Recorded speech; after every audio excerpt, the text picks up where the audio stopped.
উপস্থিত সাংবাদিক ভাই ও বোনেরা, আসসালামু আলাইকুম।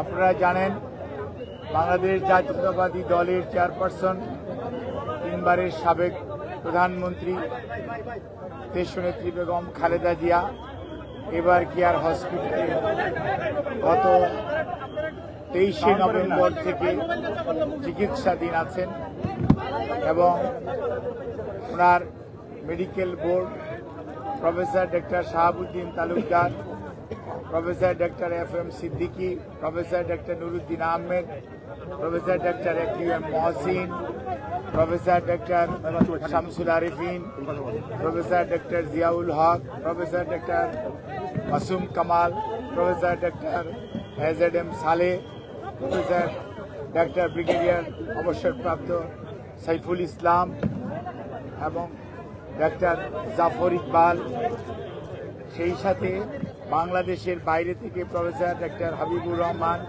প্রফেসর ডক্টর রফিকুদ্দিন আহমেদ এবং professor John Hamilton, professor doctor Hamid Rab, professor John Patrick Kennedy, professor Jennifer Cross এবং ডক্টর জুবাইদা রহমান সহ আমেরিকা, ইউকে এবং বাংলাদেশের চিকিৎসকদের যৌথভাবে গঠিত মেডিকেল টিমের অধীন চিকিৎসাধীন থাকা অবস্থায় ওনাকে গত 27 তারিখ থেকে সিসিউতে উনি চিকিৎসাধীন আছেন। আল্লাহর অশেষ মেহেরবানিতে ডাক্তাররা যে চিকিৎসা দিচ্ছেন সেই চিকিৎসা সেটি উনি গ্রহণ করতে পারছেন, অথবা আমরা যদি বলি মেনটেন করছেন। কাজেই বিভিন্ন ধরনের গুজব, বিভিন্ন ধরনের বক্তব্য বিভিন্ন জায়গায় দেখার পরিপ্রেক্ষিতে দলের পক্ষ থেকে আমাদের দলের ভারপ্রাপ্ত চেয়ারম্যান জনাব তারেক রহমান সার্বক্ষণিকভাবে ওনার চিকিৎসার তদারকি করছেন। চিকিৎসার সমস্ত বিষয়ে উনি দেশে বিদেশি চিকিৎসকদের সাথে আমাদের মাধ্যমে যোগাযোগ রাখছেন।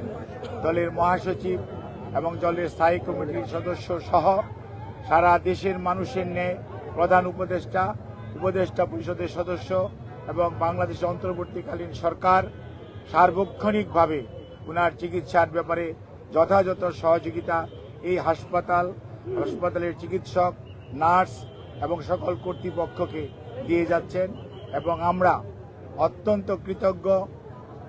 আমাদের বন্ধুপ্রতিম দেশ যারা, অর্থাৎ আমেরিকা বলেন, ইউকে বলেন, পিপলস রিপাবলিক অফ চায়না বলেন, কাতার বলেন, আর সৌদি আরবিয়া বলেন, পাকিস্তান বলেন, ইন্ডিয়া বলেন, আমাদের অনেক সরকার এবং রাষ্ট্রপ্রধান এই চিকিৎসার ব্যাপারে তাদের সহযোগিতার হাত বাড়িয়ে দিয়েছেন।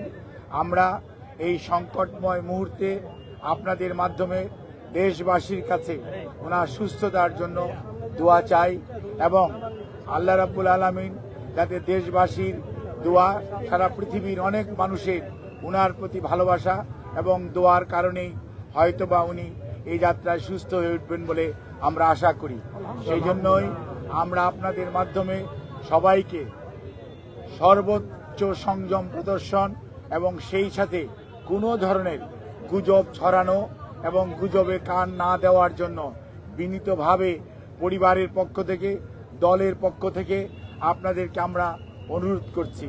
আমাদের দল কিভাবে আপনাদেরকে ইনফরমেশন দিবে সেটিও আমাদের দলের পক্ষ থেকে জানিয়ে দেওয়া হয়েছে। কাজেই সম্মানিত সাংবাদিক ভাই ও বোনেরা, আপনারা ধৈর্য ধরুন। দীর্ঘ 6 বৎসর যাবৎ আপনারা আমাদেরকে সহযোগিতা করেছেন।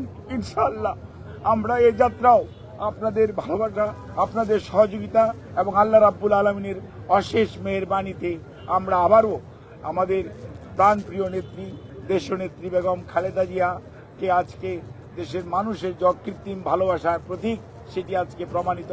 সেই লক্ষ্যেই আমরা আপনাদের সহযোগিতা চাই। আমাদের ভারপ্রাপ্ত চেয়ারম্যান জনাব তারেক রহমান আপনাদের সবাইকে অনুরোধ করেছেন যে ধৈর্য ধারণ করার জন্য এবং উনি সার্বক্ষণিকভাবে বিরামহীনভাবে দেশি বিদেশি চিকিৎসকদের সমন্বয়ে গঠিত মেডিকেল টিমের সাথে সার্বক্ষণিক যোগাযোগ রাখছেন। কাজে আপনাদের সহযোগিতা ছাড়া চিকিৎসা কার্যক্রম সঠিকভাবে পরিচালনা করা সম্ভব হবে না। কাজে কোনো ধরনের গুজবে কান না দেওয়ার জন্য আপনাদেরকে অনুরোধ করছি এবং দেশনেত্রী বেগম খালেদা জিয়ার জন্য সুস্থতার জন্য আপনাদের মাধ্যমে দেশ তথা সকল ধর্মের মানুষের প্রতি আমরা উদাত্ত আহ্বান জানাচ্ছি। আপনাদের সবাইকে অনেক অনেক ধন্যবাদ। আপনি বলেছেন যে একটা প্রশ্ন ছিল, যেটা হচ্ছে আপনি গুজবের কথা বললেন, সঠিক তথ্যটা না আসার কারণে যে যেভাবে পারছে সংবাদ পরিবেশন করছে এবং সামাজিক যোগাযোগ মাধ্যমেও তথ্য ছড়াচ্ছে। খালেদা জিয়ার এখনকার যে শারীরিক অবস্থা, উনি কি ওইখান থেকে কি উন্নতির দিকে গেছেন? বিদেশে যাওয়ার মতো শারীরিক কন্ডিশন তার আছে কিনা একটু পরিষ্কার করবেন। আমাদের দলের পক্ষ থেকে জানানো হয়েছে, আমাদের দলের সিনিয়র যুগ্ম মহাসচিব জনাব রিজভী আহমেদ ওনার স্বাস্থ্য ব্যতীত অন্যান্য বিষয়ে আপনাদেরকে মাঝে মাঝে ব্রিফ করবেন। আর আমি ডাক্তার এজেডএম জাহিদ হোসেন, দলের একজন কর্মী, আমি আপনাদেরকে ওনার স্বাস্থ্য নিয়ে ব্রিফ করব। এর বাইরে আপনারা অন্য কারো ব্রিফিং এর প্রতি কোনো ধরনের কান না দেওয়ার জন্য দল আপনাদেরকে অনুরোধ করেছে। আপনারা যদি এটা মানেন, ফলো করেন, তাহলে আর কোনো গুজবের ছড়ানোর সুযোগ থাকে না। দেশের বাইরে নেওয়ার জন্য যে কথাটি আমি পূর্বেও বলেছি, মেডিকেল বোর্ডের সদস্যরা ওনাকে দেখেছেন। আজকেও ইউকে থেকে ওনাকে দেখার জন্য বিশেষজ্ঞ আসবেন এবং ওনারা দেখবেন। দেখার পরবর্তীতে ওনাকে যদি ট্রান্সফারেবল হয়, আমাদের যদি ট্রান্সফার করার প্রয়োজন পড়ে মেডিকেল বোর্ড মনে করে, তখনই ওনাকে সেই যথাযথ সময়ে ওনাকে চিকিৎসার জন্য দেশের বাইরে নিয়ে যাওয়া হবে।